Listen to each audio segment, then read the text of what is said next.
Otasansan rédíò and TV. ẹgbẹ́ bọ́lé wa lọ́wọ́ tàbí kẹ́ ẹ dáàbò bò wá ìjínigbé yìí ti tó gẹ́ wọ́n ti fẹ́ gbé wa tán. wọ̀nyí àti àwọn ọ̀rọ̀ míì làwọn akẹ́kọ̀ọ́ fásitì ìmọ̀ ẹ̀rọ ìlú Àkúrẹ́ nípínlẹ̀ Ondo ni wọ́n kọ sójú ìwé ìfẹ̀hónúhàn ìyẹn plákàdì wọn tí wọ́n mú lọ́wọ́ lásìkò tí wọ́n ń ṣe ìwọ́de láti fi ẹ̀hónú hàn lórí ìpèníjà ìjínigbé àti ààbò orílẹ̀-èdè Nàìjíríà.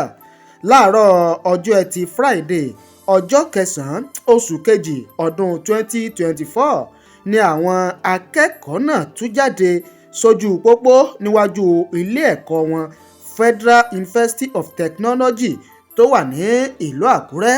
a rí àwọn agbófinró ọlọ́pàá tí wọ́n wà láàrin wọn láti rí i wípé ìwọ́de náà lọ ní wọ́ọ́rọ́wọ́ láìsí ìjàngbọ̀n kankan.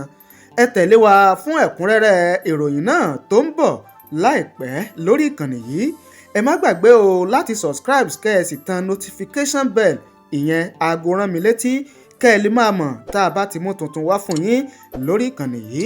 ẹ ṣé bẹ́ẹ̀ ṣe ń wò wá, ẹ ṣé bẹ́ẹ̀ ṣe ń gbọ́ wá.